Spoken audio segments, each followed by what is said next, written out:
This is Eme. Yada naman siya. Gusto niya maging senator. Ang sweldo ay 500,000 plus allowance. Or gusto din niya maging congressman. Sweldo, 300,000 plus allowance. Fictional character, wag niyo na ako gawa ng issue. Ito tayo kunyari. Mamamayang Pilipino nagbabayad ng buwis sa pamamagitan ng VAT, income tax, at kung ano-ano pang klaseng buwis sa maisipan ng gobyerno. Kung di mo alam anong itsura ng VAT, maghanap ka ng resibo, tignan mo, ito yan. Milk tea na nga lang, may tax pa. Sa mga buwis na binabayaran natin ang gagaling yung sweldo ng lahat ng government employees. Kasama na dyan ang mga senator at congressmen. Ilan sa trabaho nila ay ang mag-imbestiga at pangalagaan ang pondo ng bansa natin. Pondo na nanggagaling sa sweldo natin buwan-buwan. So namili ako ng 3 investigations or hearing na nag-viral recently. Magpanggap tayo na wala tayong pinapanigang kulay. Magpanggap tayo na wala tayong politiko na sinusuportahan.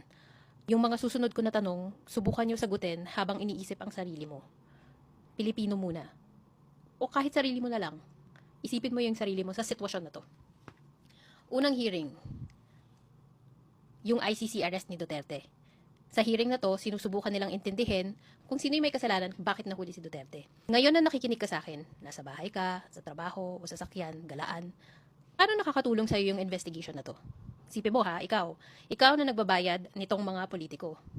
Yung iniinom nilang tubig, pati yung ensimada na kinakain nila during hearings, tayo yung nagbabayad. Ikaw, binawas sa sweldo mo yun.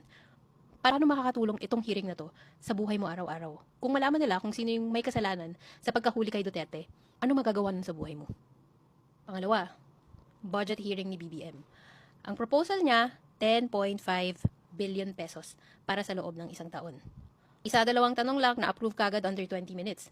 Ang breakdown, 4.56 billion, confidential funds. Anong ibig sabihin yan? Hindi natin alam kung saan niya gagastusin. Kalahati, 5.94 billion pang operations daw niya. Meron siyang gustong puntahan, pangbayad ng staff niya sa opisina, 5.94 billion daw. Sipi mo, ang laki nito, hindi nga to kaya ng calculator ko.